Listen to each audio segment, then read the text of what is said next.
What's up YouTube, Danny Boy EDH back with another Commander deck tech. Today we have Oops All Boros with General Ferrous Rokiric at the helm.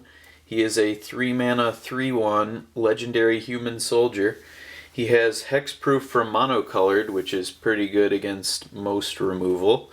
Whenever you cast a multicolored spell, create a 4/4 red and white Golem artifact creature token. So we're going to be trying to swarm the board with a bunch of these 4/4 tokens. The vast majority of the deck is multicolored, so we're going to be triggering that quite a lot. We'll start out with the creatures. We got Figure of Destiny is a 1-mana 1/1 that you can drop some extra mana into. Turn it into a 2/2, then a 4/4, then an 8/8 with flying and first strike. Swiftblade Vindicator is a 2-mana 1/1 with double strike, vigilance, and trample. Thundersong Trumpeter can prevent target creature from attacking or blocking this turn. Jorkadeen is a 2/2 with trample that says whenever it attacks it gets +X/+X until end of turn, where X is the number of equipped creatures you control. Then if its power is 4 or greater, draw a card. I honestly don't think there's any equipment in this deck, but we do have abilities such as this to pump our power and toughness, so we'll hopefully be drawing some cards off that. Boros Guildmage can give creatures haste and or first strike, and the Sunhome Guildmage can give our creatures +1/+0 or create red and white soldier tokens. Goblin Legionnaire can sacrifice itself to deal 2 damage to target creature or player, or prevent the next 2 damage that will be dealt to target creature or player this turn. Low Shield will draw cards when an artifact creature enters the battlefield, and it will also prevent all damage that would be dealt to attacking artifact creatures. So it's not a multicolored spell, but it definitely comes in handy. Boros Reckoner, when it's dealt damage, it deals that much damage to target creature or player, and you can pay 1 mana to give it first strike until end of turn. Venerable Warsinger is a 3-mana 3/3 with vigilance and trample, and whenever it deals combat damage to a player, you may return target creature card with mana value X or less from your graveyard to the battlefield, where X is the amount of damage it dealt to the player. So, like I was saying, we're going to be trying to pump the team, hopefully getting more than just 3/3s back in the late game. Rem Carolus Stalwart Slayer has flying and haste, and if a spell would deal damage to you or another permanent you control, prevent that damage. And if a spell would deal damage to an opponent or a permanent an opponent controls, it deals that much damage +1. We got a few multicolored burn/gain spells in here, we'll see later. And then we have Anax and Simidi, 3-mana 3/2, first strike and vigilance. Whenever you cast a spell that targets it, creatures you control get +1/+1 and gain trample until end of turn. Feather the Redeemed, 3-mana 3/4 with flying. Whenever you cast an instant or sorcery that targets a creature you control, exile it instead of putting it into your graveyard, and then return it to your hand at the beginning of the next end step. That will basically allow us to get instants and sorceries back to continue casting multicolored spells. Tajik Legion's Edge has haste and mentor. Whenever it attacks, put a +1/+1 counter on target attacking creature with lesser power. It has prevent all non-combat damage that would be dealt to other creatures you control, and you can pay 2 to give it first strike until end of turn. Blade Historian gives our attacking creatures double strike, which is pretty huge. Soltari Gorillas has Shadow, so can only be blocked by creatures with Shadow, which means it's most likely going to be unblockable. And when it would deal combat damage to an opponent, you can redirect that damage to target creature. It has 3 power, so you're looking to deal 3+ damage if you get buffs on it. It's a pretty good, repeatable creature removal. Firemane Avenger has Battalion. Whenever it and at least 2 other creatures attack, deals 3 damage to any target and you gain 3 life. Radiant Scroll Wielder gives your instant and sorcery spells lifelink, and at the beginning of your upkeep, exile an instant or sorcery card at random from your graveyard. You may cast it this turn, so you would have to spend mana on it, and if you cast a spell this way, exile it instead of putting it in your graveyard. Just another way to get more multicolored casts out of your graveyard if your hand is running low. Brian Stoutarm is a 4-mana 4/4 giant that can toss some creatures. You can sacrifice a creature to have him deal that creature's power to target player. So basically you can start hucking 4/4s or whatever creatures you have that are expendable. And since he has lifelink, you'll also gain the amount of damage that you deal with it. Bell Borka, another kind of card advantage type of thing. Note the mana cost of each card as it's put into exile. And its power is equal to the greatest number noted for it this turn. I'm just realizing now that this doesn't have to be... So if your opponents are doing things with exile, I think that would still count towards its power. At the beginning of your upkeep, exile a top card of your library. You may play that card this turn. And Eowyn, Fearless Knight. When it enters the battlefield, exile target creature an opponent controls with greater power. So anything 4 or greater. And legendary creatures you control gain protection from each of that creature's colors until end of turn. So that's a good way to help your legendaries get in for damage. There's definitely a legendary sub-theme in this deck. You could also focus more on the instants and sorceries. I've got a little bit of both. Tori Deavenant Fury Rider gives your attacking creatures +1/+1. Red creatures gain trample, and your white creatures will untap. So basically pseudo-vigilance. And naturally, most of our creatures are going to be red and white, so they'll be getting untapped, trample, and +1/+1. Aurelia, Exemplar of Justice, has Mentor, and at the beginning of combat on your turn, choose up to 1 target creature. It gets +2/+0, trample if it's red, and vigilance if it's white, so a similar effect to Tori. These are definitely both possible commanders, but I think generating 4/4s constantly is pretty strong. Erois, God of Victory, gives your attacking creatures menace, and it also prevents all damage that would be dealt to attacking creatures. And he is an indestructible 7/4 if your devotion is 7 or greater. Caparocti Sunborn. This is a new one from Ixalan. Whenever it attacks, you may tap 2 untapped artifacts or creatures you control. If you do, discover 3. It's kind of like Cascade. Exile cards from the top of your library until you exile a non-land card with mana value 3 or less. Either cast it without paying its mana cost, so that is a cast trigger, or put it into your hand. So basically you can get a free 4/4 off of that, unless you hit one of the very few not multicolored spells. Balefire Liege gives your red creatures +1/+1, white creatures +1/+1, and whenever you play a red spell, 3 damage to target player. Whenever you cast a white spell, you gain 3 life, so naturally you're going to be triggering both of those and getting +2/+2 on most of your creatures. Noblest of War gives attacking creatures +2/+0. So the team is going to be definitely aggro. This is definitely a very aggro deck, creating a bunch of 4/4s and swinging away. Jeru and Hazaret. This is a pretty cool card. As long as you have 1 or fewer cards in hand, it has Vigilance and Haste. The haste would be nice because when it attacks, look at the top 6 of your library. You may exile a legendary creature card from among them, put it onto the battlefield,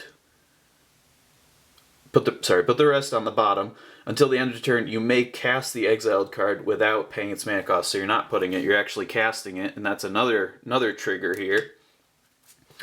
That's part of the legendary synergy. Shadowfax, Lord of Horses. Horses you control have haste, so it can attack right away, and when it does, you may put a creature card with lesser power from your hand onto the battlefield, tapped and attacking. So you can drop out a 3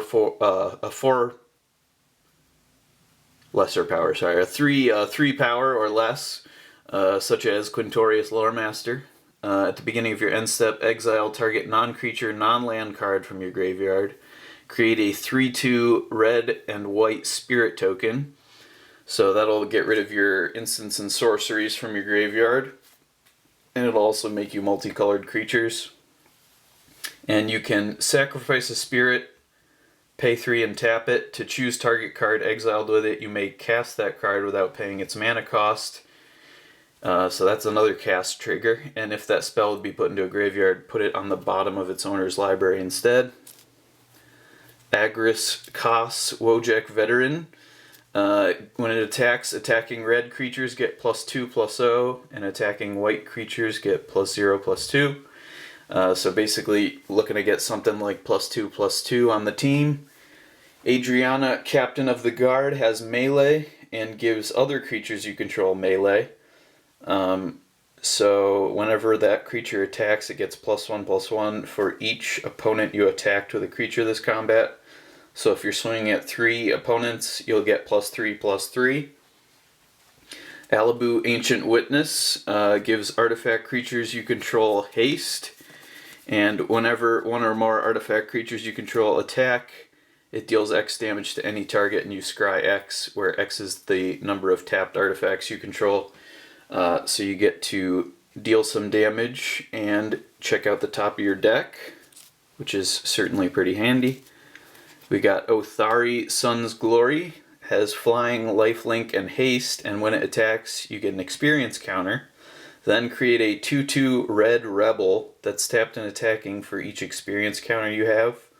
And you can pay 4, tap an untapped rebel to return it from your graveyard to the battlefield tapped. Jorkadine will give your creatures +3/+0 as long as you control 3 or more artifacts. That'll turn these into 7/4s, and it's also a 5 mana 5/4 with first strike, which isn't bad. Anya, Merciless Angel, gets +3/+3 for each opponent whose life is less than half of their starting life total. And as long as an opponent's life total is less than half of their starting, it has Indestructible. Firesong and Sunspeaker for the instant and sorcery sub-theme. Red instant and sorceries have lifelink, and whenever a white instant or sorcery causes you to gain life, it deals 3 damage to target creature or player. A lot of the multicolored spells are like Lightning Helix, so they'll be doing both, triggering both. Duke Ulder Raven Guard, this is another fun possible commander. I do have this as a commander for one of my decks. At the beginning of combat on your turn, another target creature you control gains haste and myriad. So whenever it attacks for each opponent other than the defending player, you may create a token that's a copy of that creature that's tapped and attacking. Exile the tokens at the end of combat. So whether it's 4/4s or whatever, you can start making copies of your stuff to swing wide. And we've got Aurelia Warleader for extra combats. When it attacks for the first time each turn, untap all creatures you control. After this phase, there is an additional combat phase. Gisela will double damage to your opponents and prevent half damage to you and your permanents.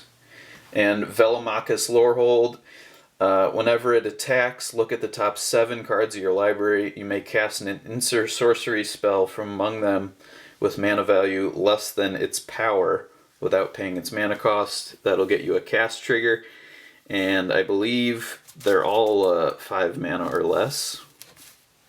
So let's take a look at those now. The instants and sorceries. We've got Dispatch off the top, which is not multicolored, but it will remove a creature from the game if you have 3 or more artifacts. So if you got 3 or more golems, it's basically an exile spell for 1.